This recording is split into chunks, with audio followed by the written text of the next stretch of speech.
Convidar a mesa, então, professor William, que já está de pé, a professora Georgina, a professora Alejandra. Na frente para poder escondendo aí de imagem.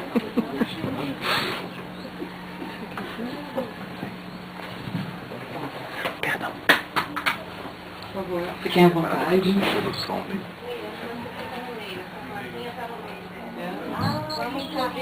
Não, mas a gente inverte a placa, não tem A problema. placa é mais fácil. Eu não tinha visto a placa. Mas é bom também o elemento ajustar. Ah, ela descobriu. Com quem é que eu estava falando? Ela descobriu. A Natália. Eu esqueci de avisar aqui. Lembra?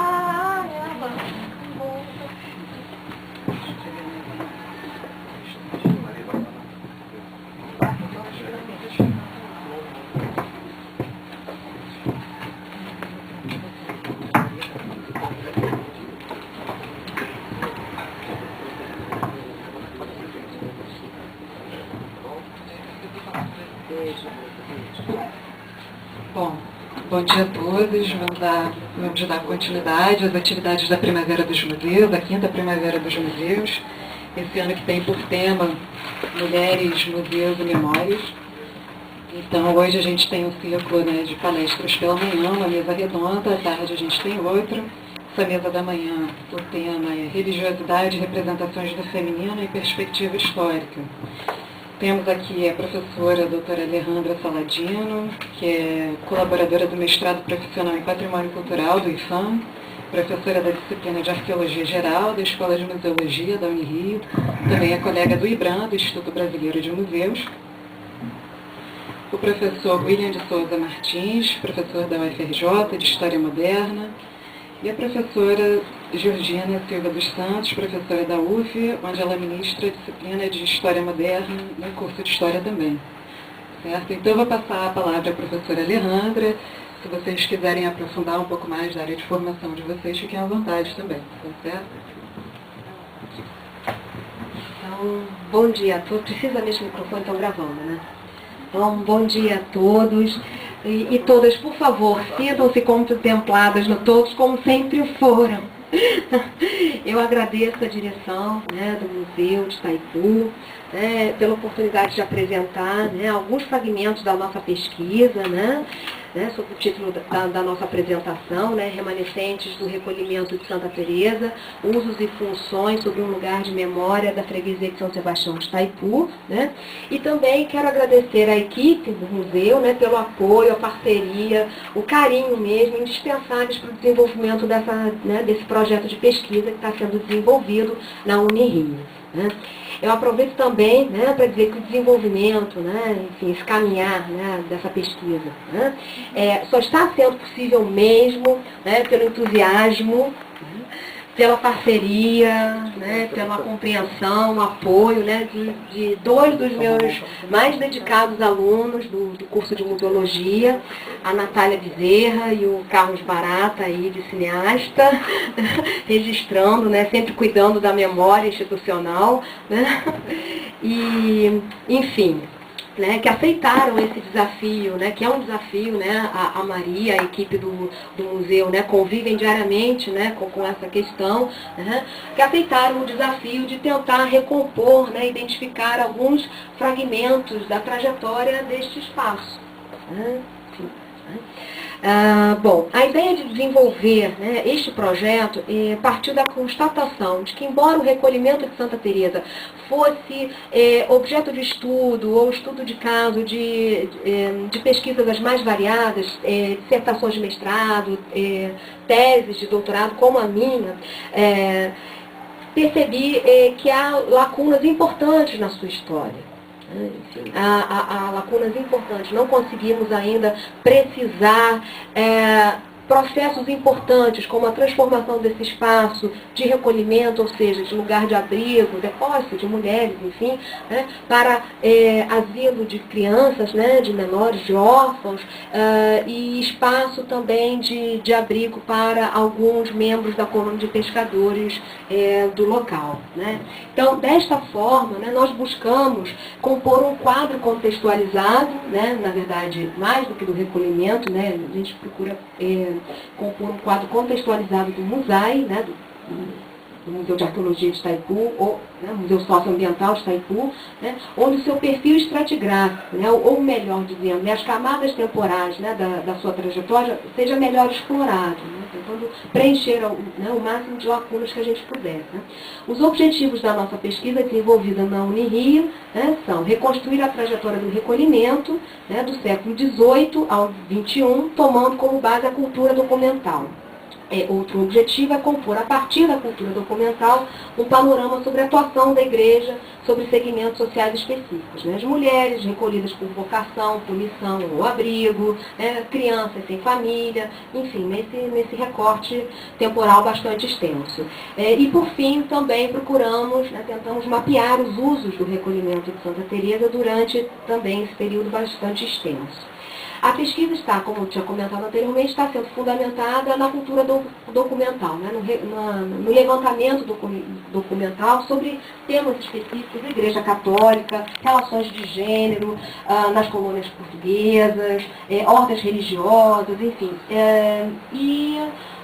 Nós temos buscado, né, completar, né, essas lacunas, lançando mão da análise de fundos os mais diversos, desde visitas pastorais a registros policiais. Né? O projeto ele é recente, ele foi iniciado agora em março de 2001 e está subdividido nos 2 subprojetos, né, de responsabilidade, né, da Natália, né, que está ali, e do Carlos. Né? Enfim, o primeiro subprojeto, né, do Carlos, né, intitula-se O Recolhimento de Santa Teresa do século XVIII ao século XX. Né? Ele procura fazer um levantamento, né, da região. Né? E o subprojeto, né, a pesquisa que a Natália está desenvolvendo, tem o título de As Reclusas da Freguesia de São Sebastião de Itaipu. E aqui, né, para não fugir da proposta deste evento, né, da Primavera dos Museus, evidenciaremos, né, este monumento enquanto espaço de abrigo, reclusão, punição, né, das mulheres. Mas, porém, eu agora, antes de fazer, né, esse aprofundamento, né, sobre a mulher neste espaço, eu gostaria de chamar o Carlos, né, para ele brevemente dar algumas informações sobre este espaço, esta região. Né? Na falta, né, de recursos visuais, eu vou pedir a ajuda do Carlos para rapidamente, né, tentar contextualizar-nos nessa região que muito, né, realmente é conhecida por poucos. É rápido, só para também quebrar um pouco. Bom dia, meu nome é Carlos Baratas, assino Cal Barata, sou aluno da professora Alejandra. E uma das partes que me coube na pesquisa, vocês estão alto, tem que segurar o microfone? Vocês estão gravando, né? Se eu for alto, acho que... Então, o que acontece? Na documentação que a gente conseguiu trabalhar e as informações que existem até o momento, percebeu-se que praticamente são quase todas informações secundárias. Até mesmo o documento que fala da fundação do recolhimento em 1664 não é uma fonte documental manuscrita. É uma fonte secundária dada pelo Monsenhor Pizarro nas visitações pastorais. Então percebemos que há uma série de informações que ficaram perdidas e ficamos dependendo então da informação da fonte de um historiador do passado, o Melo Moraes, o Monsenhor Pizarro, né, e tantos outros. Então achamos que era interessante buscar, né, esses documentos que fizessem entender como é que se formou essa região, a razão pela qual o recolhimento teria vindo para cá e por que razão também ele conseguiu se preservar nesse tempo todo, já que a cidade avança, o Rio de Janeiro, a grande metrópole, vai avançando, Niterói vai se desenvolvendo e essa região fica realmente entregue, fica parada, fica esquecida no tempo. O homem começa a chegar aqui por volta de 1565, a primeira cismaria que a gente vê, dada na região de Niterói, 66 é dada uma em São Gonçalo, e 67 uma dada em Piratininga, na Lagoa de Piratininga. Então, pouco a pouco, a gente está vendo a aproximação das pessoas para a região. Mas são grandes fazendeiros, são grandes engenhos. Tem o engenho do Mato aqui em cima, tem o engenho na região do Bom Sucesso, lá em Piratininga, que é a capela de Bom Sucesso, da família Gago da Câmara. O Mourão chega aqui em 1590, até hoje se fala em Alto do Mourão, Praia do Mourão, que seja, é um grande sesmeiro, Diogo Mourão, que chega em 1590, começa a ocupar a região toda. E a gente não vê o fracionamento dela no decorrer desse tempo, o que nos faz, então, permitir ver que isso vai sendo preservado, a região, porque não é alvo da iniciativa da construção civil, da iniciativa do povoamento, até que por volta de 1640 é criada a grande estrada que vai para Campos, os chamados capitães, né, os 7 capitães, então a família Correia de Sá é uma dessas que está dominando a metrópole, e essa estrada passa aqui para cima e vai embora. Então isso aqui, na verdade, é um fundo, né, é um buraco de caminho daquela estrada que vai direto para a região de Campos. Mas então nós já temos um vetor de penetração. Esse vetor vai me levando então da de Niterói, a Praia Grande, até Campos, e o recuo vem para as grandes fazendas, os grandes engenhos. E esses engenhos vão se preservar até o século XVIII. Eles não são divididos, não são fracionados. A partir do século XVIII começa um ou outro fracionamento, principalmente a região aqui Itacoatiara, a família Dutra, por volta de 1820, já no 19, começa a dominar toda aquela região. E essa região que era da família Calheiros, eles chegam em 1600 e dominam a região. O recolhimento está na terra dos Calheiros. E à medida que eles vão fazendo esse fracionamento, só por volta de 1820, 1830, começa então a haver uma quantidade um pouco maior, né, de proprietários. Já existe a vila de pescadores, em 1840, 50, já começa a haver cada vez mais indícios da força da vila de pescadores. Em 1745 já se fala de um morador na praia, no lugar da praia de Itaipu. Então já começa, então, pouco a pouco, pessoas vindo para cá, vão morando e montando a vila em terras que ainda pertencem a grandes engenhos, a grandes proprietários de engenhos. Certamente eles devem ter passado a documentação, nós estamos buscando, mas o dote de terra para a construção da matriz, São Sebastião de Itaipu, que a gente pensa que ela é de 1755 quanto matriz, mas ela é anterior à documentação cartorial e eclesiástica que a gente está pegando, vem de 1690, os primeiros livros nós pegamos de Piratininga, e já em 1712 já se fala em párocos e padres da igreja de São Sebastião de Itaipu. Provavelmente então uma pequena capela que existiu anterior à grande matriz que está ali.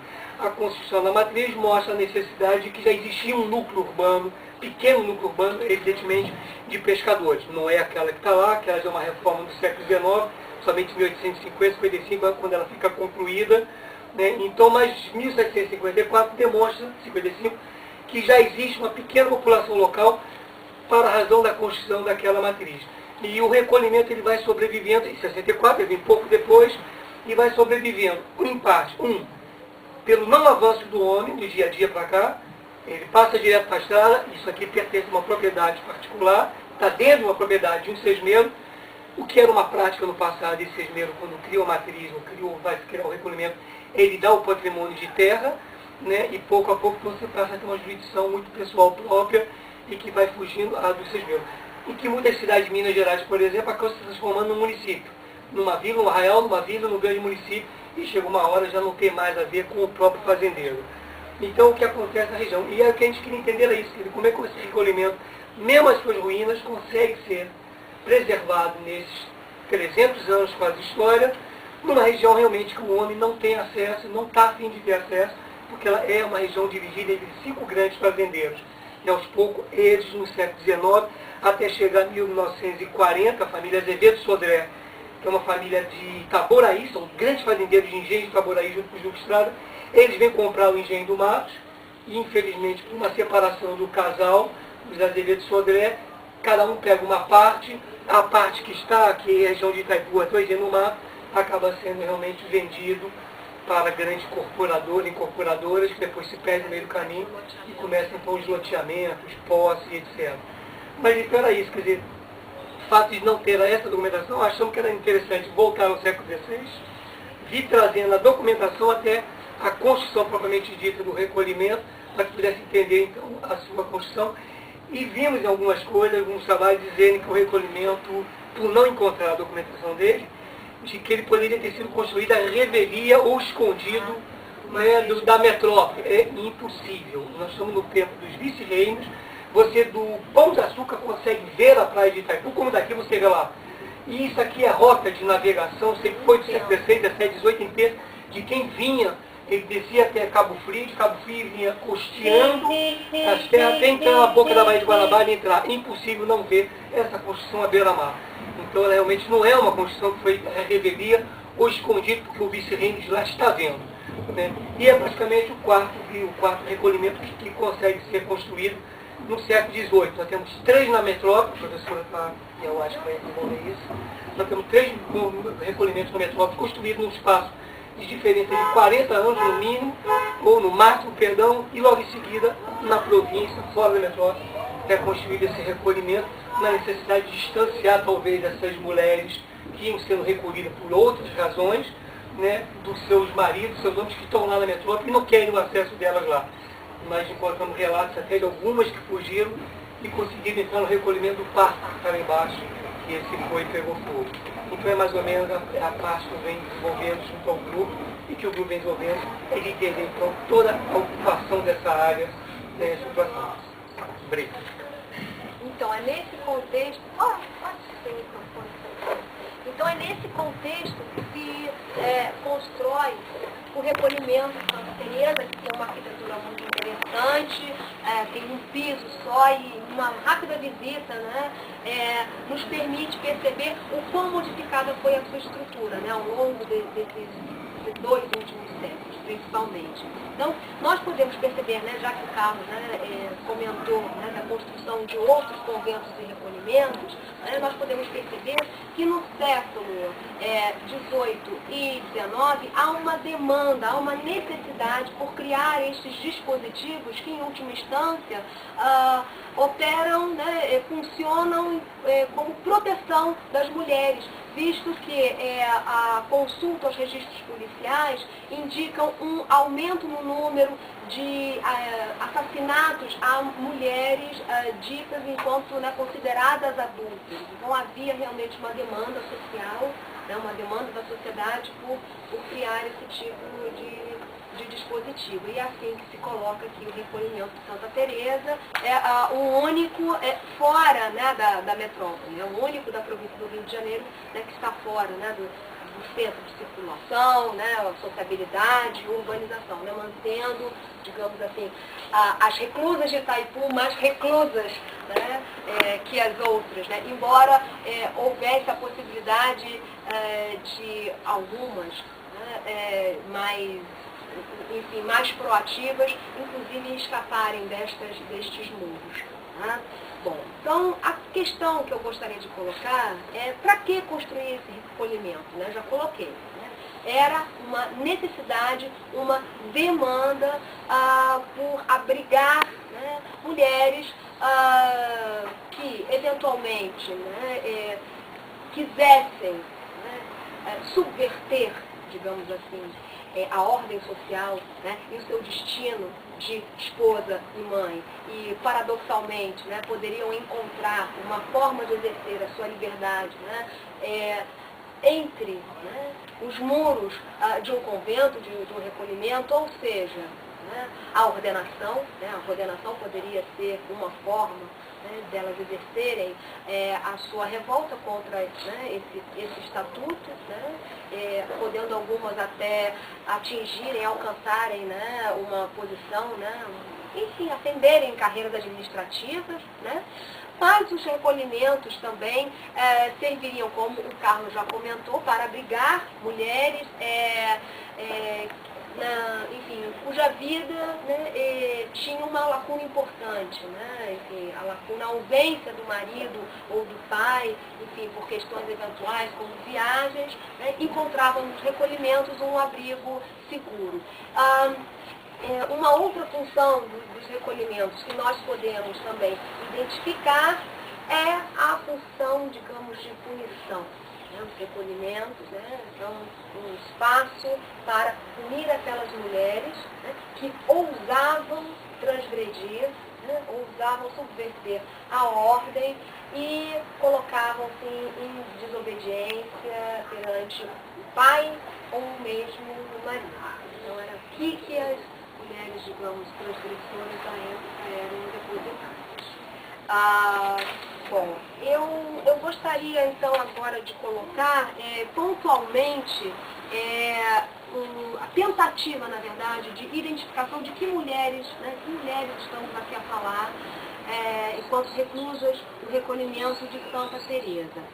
Alguns estudos anteriores, como o próprio estudo da professora Leila Algrante, né, Honradas e Devotas, estudos também na área de história, como o de Andréa Lima, se não me engano, enfim, que produziu uma monografia em 1999, e outros, agora lembro também a dissertação do Diego, percebem também na leitura de fontes, né, de fundos como registros policiais e as visitas pastorais, que o recolhimento de Santa Teresa era um espaço destinado àquelas mulheres que precisavam efetivamente sair da circulação, né, do convívio social, ou por uma acusação de um adultério, de prostituição, ou porque era conveniente aos seus maridos colocarem-nas o mais isolados possíveis, né, do convívio social. Esse é um aspecto. O outro aspecto que a gente também conseguiu levantar em cima dos fundos, né, visitas pastorais, paroquiais, visitas pastorais, perdão, que o recolhimento de Santa Teresa, desde o início, era uma organização formal muito precária. As mulheres, enfim, resumidamente, as mulheres, boa parte das mulheres, das reclusas, há datas, há momentos em que há 17 reclusas, outras 23, há registros que algumas passavam necessidade, os maridos as abandonavam e, enfim, ficavam realmente numa situação muito delicada. Agora, o que nos causa um certo assombro, enfim, né, no desenvolvimento das pesquisas, a gente muitas vezes tentando responder, né, completar lacunas, a gente encontra mais lacunas, mais dúvidas. O que nos espanta é encontrar em fundos como registros de batismo da freguesia de São Sebastião de Itaipu, o nascimento, por enquanto, né, entre 1808 e 1815, o nascimento no recolhimento de Santa Teresa, de 3 crianças, né, de 3 filhos de escravos. E aí a pergunta que se faz, esses escravos são de quem? Porque as ordens era vedado as ordens, né, manterem escravos. Então a gente, enfim, tem uma outra lacuna que nós precisamos ainda aprofundar as pesquisas, né, desenvolver mais o levantamento documental para tentar entender que escravos são esses. Queria então agora trazer a Natália para que ela, digamos, personificasse pelo menos uma das personagens que a gente está aqui, né, tentando enfim, registrar, dar voz. Bem,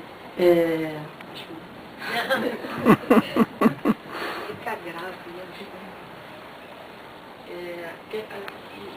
A parte que me estava nesse latifúndio são as reclusas, entender o recolhimento de Santa Teresa através da história das reclusas, dessa trajetória delas. Então a gente também caminhou pelo viés da sociabilidade. O recolhimento ele é uma retirada dessas mulheres de um convívio por vários motivos. Os recolhimentos do Rio de Janeiro, Misericórdia, Par, eles têm um outro caráter diferente de Itaipu, pelo que a gente encontrou em fontes documentais, nos fundos do Arquivo Nacional, enfim, que tem eu vou então personificar, tem especificamente, datado de 1814, que trata do registro policial. É um marido preocupado com sua mulher, ele vai sair em viagem e ele quer depositar sua mulher em um recolhimento. Ele escolhe o recolhimento de Itaipu. Então o oficial indica que recolhimento de Itaipu não é um lugar decente para depositar sua mulher.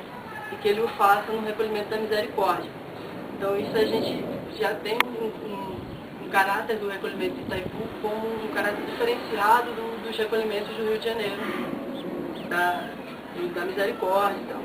Então tem vários casos nesse viés, de dizer que recolhimento de Itaipu é um caso específico de não decentes, né? Adultérios ou pessoas que não têm condições de se bancar e que poderiam cair numa vida de prostituição, coisas nesse sentido, elas são trazidas para Itaipu, enquanto os recolhimentos do Rio de Janeiro, os outros três, teriam um outro caráter, um caráter devocional, que seria um caráter de ordenação, de uma vida religiosa dedicada a isso, ou um caráter de proteção dos seus maridos que preocupassem quando estiverem afastados, ou de pais que em um tipo de viagem que estivessem ausente, e que suas filhas ou mulheres não tivessem esse caráter de abandono, tivessem esse caráter de proteção, eles depositavam no recolhimento, justamente porque a questão do gênero e da sociabilidade a mulher era considerada um perigo. Então tem esse preconceito sobre ela nesse período. Então, tecendo essas relações, a gente está tentando entender também qual o papel do recolhimento de Santa Teresa de Itaipu nesse período. Só brevemente. Mas, obrigada. Mas, com relação, já para finalizar, com relação a essa investigação que tem como o recolhimento e as reclusas, né, um objeto de estudo, né, nós podemos perceber que os recolhimentos funcionam, né, digamos, em situações de devoção, de proteção e de punição. Né? Mas é preciso também ponderar sobre, digamos, essas limitações da condição feminina no Brasil no século XIX. Porque havia situações, sim, em que as mulheres, né, de determinados segmentos sociais, claro, tornavam-se arrimos de família ou mesmo, né, administradoras do patrimônio dos seus descendentes. Né? O marido falece e aí ela precisa efetivamente proteger os seus. Né?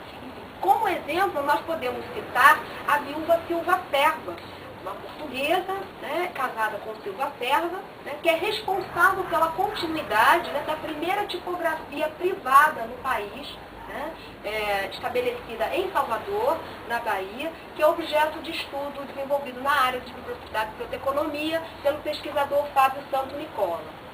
Mas é preciso, né, para finalizar esse contexto, as ideias iluministas, né, do século XIX começam a chegar paulatinamente, né, e os novos ares, né, que vêm junto com a família real, permitem então a reflexão sobre a condição feminina publicada pelas próprias mulheres já, né, como a brasileira Dionísia Gonçalves Pinto, né, cujo pseudônimo era Nísia Floresta Brasileira Augusta, responsável em 1833, ou seja, na vigência do recolhimento enquanto depósito, né, abrigo de mulheres, né, pela livre tradução da publicação da feminista inglesa Mary Wollstonecraft, Vindication of the Rights of Woman, 1833, nós já podemos identificar alguns livros sobre a reflexão da condição feminina, né, no século XIX.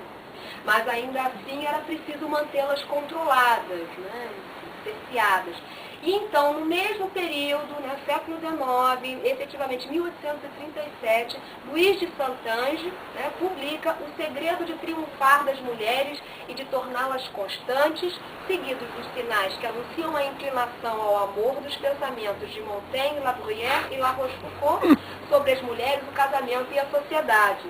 E é, na verdade, um guia, né, para o homem lidar com as artimanhas da mulher do século XIX. E é muito engraçada essa publicação, ela está nas obras raras da Biblioteca Nacional, porque cria-se uma verdadeira tipologia de mulheres. Então tem a fingida, a virtuosa, a namoradeira, a romanesca, a melancólica, a sábia, a coquete. E de que forma o marido deve cuidar, né, tratar de cada uma desse tipo de mulheres, né, a afetada, a exaltada. Enfim, é muito curioso, eu recomendo a leitura. Né? Enfim, então a guia de conclusão, que eu acho que o tema já se não estourou, já está para estourar, né? né? Queria só avançar um pouquinho, né, já que o nosso objeto é o recolhimento de Santa Teresa, né, e a Atual Mundial. Nós ainda não conseguimos precisar qual é a data em que este recolhimento é desativado, no espaço, né, de abrigo, de produção, né, enfim, né, de acolhida das mulheres, e torna-se, talvez tudo indica que seja já na segunda metade do século XIX, ele funciona como um asilo estilo não é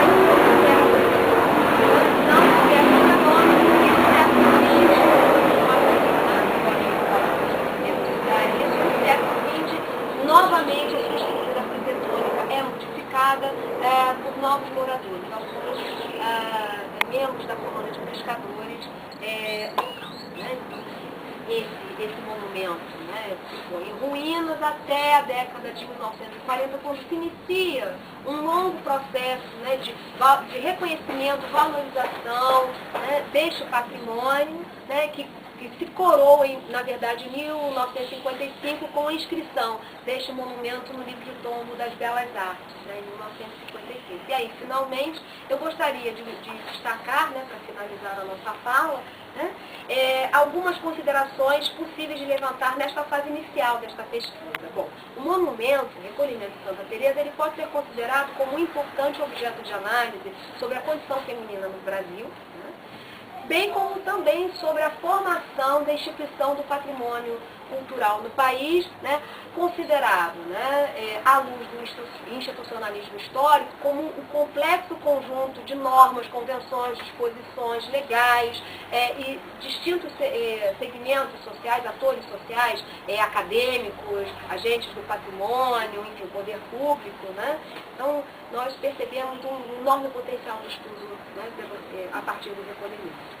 Um outro aspecto que eu gostaria de destacar, para finalizar, que é a destinação, né, das mulheres aos recolhimentos da província do Rio de Janeiro dava-se a partir, né, de considerações as mais variadas, né, como classe social, né, e decência, né, entre aspas. E, por fim, o recolhimento realmente soa ter sido o destino enfim, indicado para aquelas mais desprovidas, mulheres, né, de segmentos sociais, né, de classes mais baixas, e também aquelas ditas como mais lascivas. Então, eu agradeço e termino aqui a nossa fala. Não sei se os colegas, né, querem complementar. Então, eu vou ter que subverter um pouco a ordem, porque a Primavera de Museus está aqui no museu, mas também está no museu que eu trabalho, então eu vou ter que sair um pouquinho, então, subvertendo um pouco, Maria, se tiver alguma questão para agora, coloca, né, a gente se coloca à vontade. Alguém gostaria de fazer uma pergunta? Eu queria saber que, do ponto de vista administrativo, havia uma ordem que administrava... Perfeito, acabei esquecendo, né? Sim, bom, esta é uma questão que, digamos, é um dos nós da pesquisa. Pesquisas anteriores, né, elaboradas no campo da história, no campo da ciência da informação, no campo das ciências sociais, da história japonesa, indicam que o recolhimento de Santa Teresa fora fundado pela Ordem Terceira do Monte do Carmo. Nós ainda não conseguimos localizar o arquivo para o qual foi destinado o livro de portaria da instituição. Para um jogo de empurra, a gente vai para o convento de Santa Teresa, né, em Santa Teresa, nós não temos nada a ver com o recolhimento de Santa Teresa, vamos à Igreja Nossa Senhora da Lapa, né, enfim, organização da Ordem Carmelitana Calçada, não temos nada com isso, então assim, há realmente um limbo. Na atualidade, ainda não conseguimos identificar qual a instituição que efetivamente se responsabiliza pela fundação deste recolhimento. Mas pesquisas anteriores, como eu já comentado anteriormente, indicam a Ordem Terceira do Monte do Carmo. Só em função dessa questão que foi colocada, só informação, né? Não é nenhuma colocação, desculpe. Não, imagina. A informação Já vou anotar. Bom, o acervo da Ordem Terceira do Carmo, até a época que eu pesquisei, né, para fazer o doutorado, está no arquivo da cidade. Enfim, o que sobrou do acervo, né? Porque no hospital, né, lá na rua do Riachuelo, não tem mais nada, segundo informam os funcionários. Né? Agora, enfim, talvez, né, com um pouco de sorte, você encontre alguma coisa. Eles têm os livros de termos, né, para o final do século XVIII, início do século XIX, a partir de 1780. Ai, agradeço. Mas aí é uma pesquisa. Olha, mais um arquivo. Agradeço muito pela dica, porque Eu queria só fazer um comentário aqui breve. Não estou me ouvindo? Acho que sim. É só para... a gente tem um pouco, às vezes, a impressão de que, por se tratarem de ordens religiosas e dos votos de pobreza, obediência e castidade, não se podia ter escravos. Não é verdade. Não. Eu acho que é uma pista muito importante que vocês têm e dá a entender que esse recolhimento, pelo menos em algum momento, ele não foi tão pobrinho assim. Né? Porque se são 3 crianças, a gente não sabe, não tem ideia, mas acredito que tem aqui um plantel, no caso das fazendas que estão ao redor. escravas de mulheres distintas. De mulheres distintas, né? Porque isso é comuníssimo nos conventos, tanto aqui da colônia, quanto depois nos conventos, como também nos conventos portugueses. Então, é muito possível que trabalhassem aqui como criadas e que tivessem também, naturalmente, aqui vários outros homens trabalhando, tá? Sim, ótimo. Mais alguma pergunta? Alguém tem alguma curiosidade que queira saber? Perguntar a Alejandra? Não? Bom, quer o microfone? Exatamente uma curiosidade, eu achei muito interessante a utilização dos registros policiais para pesquisa. Eu gostaria de saber como é que tem funcionado a análise desses documentos. Bom, os registros policiais nós encontramos, né, sob o número códice 323, no Arquivo Nacional. Eles estão microfilmados e isso facilita muito, né, a consulta. São 16 volumes. Né? E nós estamos consultando o sexto volume, 7º volume, já estamos com o 7º. Então o acesso é bem facilitado, a gente pode inclusive até solicitar cópias. E a consulta, como é que se faz, é lendo tudo mesmo. E é quase como um levantamento arqueológico. A gente vai, né, identificando recolhimento de Santa Teresa, Itaipu, recolhimento, e a gente, né, agarra, né, presta mais atenção, porque realmente as fontes, as informações que temos conseguido até o momento levantar sobre o recolhimento de Santa Teresa estão efetivamente espalhadas. Estão em registros policiais, em visitas pastorais, enfim, em registros de batismo e de óbito também. A gente consegue mapear, né, os proprietários das terras, enfim, a questão dos inventários. Nós ainda não desistimos, claro que não, estamos apenas começando. Nós ainda não conseguimos encontrar os fundos da instituição. A gente vai dando notícias, né? Estamos...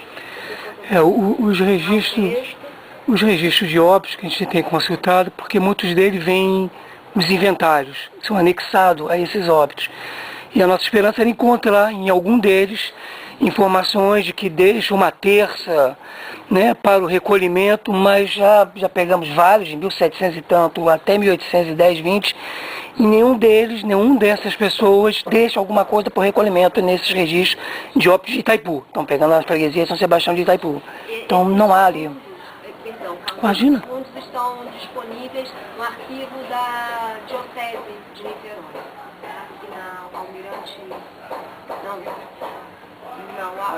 Amaral Peixoto. Na Amaral Peixoto. Agora, voltando para a dizendo das escravas, quando se ia para conventos, desde sempre, fosse religioso, fosse leiga, sempre podia ser acompanhado de escravos. Dependendo do poder aquisitivo daquela pessoa, ela tinha direito a levar tantos escravos, reproduzindo o que ela tinha em casa. A primeira a romper com isso foi Clara de Assis, e por isso causou que disse, não, eu entro sem ninguém, vou eu sozinha. Então foi uma coisa excepcional. Mas a regra é, você tem tantas escravas em casa, se havia uma conta que era feita, você podia levar tantos para reproduzir. Então, de repente aqui, apesar de ser de uma natureza um pouco diferente, né? Mas não devia vir isso. E para ficar recolhido tão distante assim, não ia ficar lavando, passando o dia. Estava ali engendrando alguma coisa. Boa coisa não é. Estou rezando por né? Bom, então, obrigada, Alejandra. Como ela disse, ela vai precisar partir Eu agora. peço imensas desculpas, mas realmente vou ter que sair como cachorro mato para poder cuidar da primavera dos museus do Museu da República. Agora peço imensas desculpas, mas enfim, a Maria tem o meu e-mail, né? A gente retoma o contato, fico à inteira disposição de vocês. Mais uma vez, obrigada, Maria, pelo carinho.